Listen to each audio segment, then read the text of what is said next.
हे guys, good evening. Uttarakhand के सुदूर पर्वतीय अंचल में स्थित छोटे और खूबसूरत मेरे गांव से।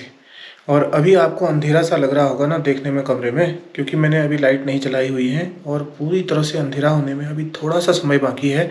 वैसे अंधेरा धीरे धीरे होने लगा है, शाम गहराने लगी है। पहाड़ी क्षेत्रों में क्या क्या परिवर्तन होते हैं एक शाम को रात बनने में, वो दिखाऊंगा आज मैं आपको। तो 6:05 होने को आए हैं अभी।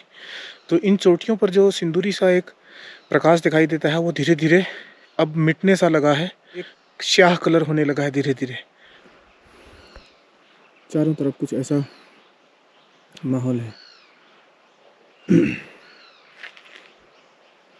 तो मम्मी ने बताया, घर वालों ने बताया कि यहाँ पे बहुत ज़्यादा बंदर आए हुए थे। तो अभी जो बंदर और लंगूर कभी कभी आ जाते हैं ना, अगर शाम होते होते भी वो यहाँ टिक जाएं, कहीं जंगलों पे ना निकल पाएँ, तो इन्हीं पेड़ों पर, जो आप ये पेड़ देख रहे हो, यही उनका घर बन जाता है जब वो रात में यहाँ कभी रुक जाते हैं। वैसे आज नहीं लगता है कि वो यहाँ रुके हुए हैं। चलिए उस पहाड़ी पर जाके देखते हैं, शायद वहाँ रुके हुए हों या ना भी रुके होंगे, तब भी मैं आपको दिखाने की कोशिश करूँगा दूसरी और तरह की चीज़ें। वो ये है हमारे वहाँ की नई बनी हुई सड़क। मुँह अंधेरा होते जाता है ना, तो वैसे वैसे इस सड़क पर भी लोगों का आना जाना कम होते चले जाता है।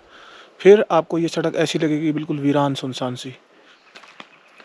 और ठीक जब मैं यहाँ पर चल रहा हूँ ना पैदल, तो अभी मुझे दूर कहीं मंदिरों में या किसी के घर में कोई लाउड स्पीकर पर शायद बजा रहा है, बजते हुए भजनों की आवाज़ें सुनाई दे रही हैं, वो भी बहुत दूर। बाकी सारा माहौल यहाँ पे शांत पड़ा हुआ है, किसी तरह का कोई भी शोर नहीं। दो तरह के जीव होते हैं, एक होते हैं दिनचर, जो दिन में चलते हैं, जिनकी सारी एक्टिविटीज़, सारा जीवन यापन दिन में होता है।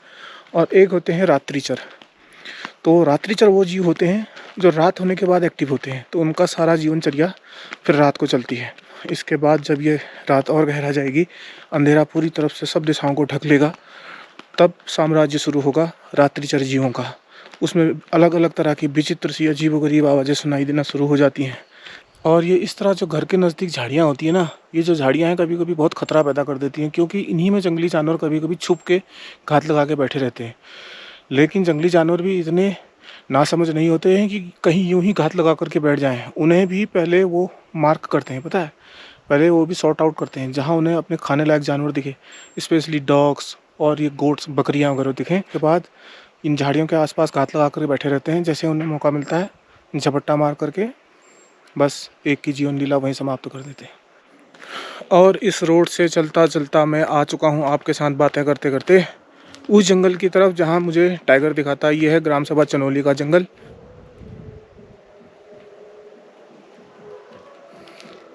इस तरफ ये वही सड़क है जो बहुत घने जंगलों से दोनों तरफ घिरी हुई है, और यहीं अक्सर टाइगर दिखाई दे जाता है। और अभी मैं उस जंगल में आ चुका हूँ जहाँ पर दोनों तरफ घने बांज के पेड़ हैं। और अभी हो सकता है आपको थोड़ा बहुत शोर भी सुनाई पड़ रहा हो। वो शोर दूर गांव के किसी मंदिर में लगे हुए भजनों का है। लाउड स्पीकर में भजन बजाए जा रहे हैं। और ये वो जंगल है जहाँ दिन के समय तरह तरह के पंछी तरह तरह की आवाज़ें निकालते हैं, अलग ही कलरव उनका सुनाई देता है। लेकिन अभी ये रहस्यमय तरीके से शांत हो चुका है ये जंगल। और अभी अगर आप इसमें सुनने की कोशिश करोगे, रेंगने वाले सरीसृप जानवर जो होते हैं, सरकने वाले, उनकी सरसराहट सुनाई दे रही है और कुछ पत्तों की खड़खड़ाहट सुनाई दे रही है। इसके अलावा अभी यहाँ पे कोई साउंड नहीं है, एकदम शांत पड़ा हुआ है। बहुत ऊंचे ऊंचे पेड़ हैं, लेकिन देखो इतने छोटे से दिखाई दे रहे हैं। और गाइज, जैसा आपको अंधेरे से लग रहा होगा, अब मैं एंटर कर चुका हूँ बिल्कुल अंधेरे और घनघोर जंगल में।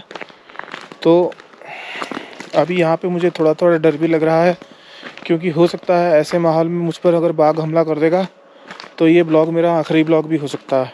लेकिन फिर भी मैं अपनी डर को अपने भीतर दबाते हुए आगे बढ़ने की कोशिश करता हूँ। और थोड़ा सा एक और मंदिर आपको मैं दिखाने की कोशिश करता हूँ, जिसका नाम है पाषाण देवी का मंदिर। क्योंकि ये बहुत बड़ी पाषाण पर बना है, इसलिए इसका नाम है पाषाण देवी मंदिर।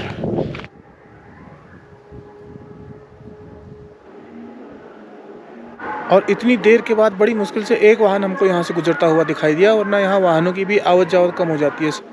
और आप कभी किसी ऐसी जगह पे गए हो जहाँ पर आप खड़े हो और आपके सिर के ऊपर पेड़ हो, और उस पेड़ के सिर के ऊपर आपका चंद्रमा हो? ये जो आपको पॉइंट दिखाई दे रहा है, ये मून है असल में।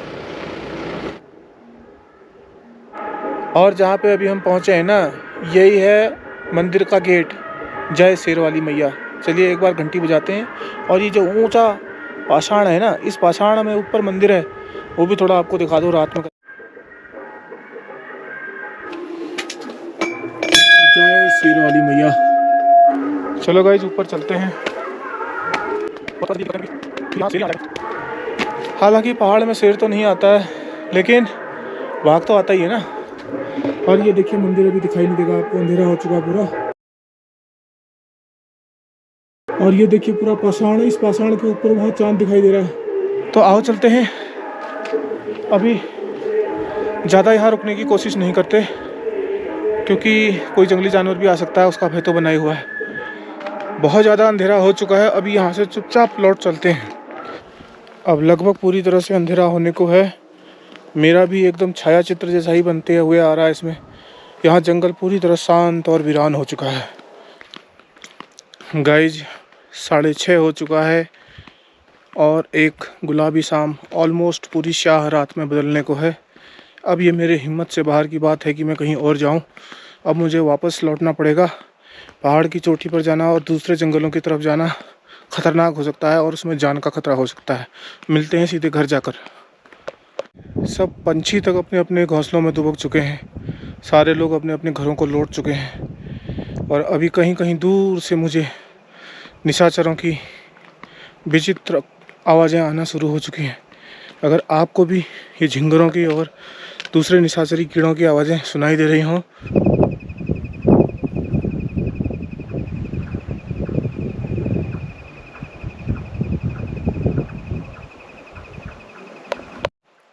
और अभी मैं पहुंच चुका हूं यहाँ पे गाइज, जहाँ पर मेरे घर के पास ही लगी हुई है इमरजेंसी लाइट। और अभी फ़िलहाल ये इमरजेंसी लाइट ज़िंदा है, क्योंकि शाम होते ही इसके फ़ोटो सेंसर इसको बता देते हैं कि शाम हो गई है और ये जल उठती है।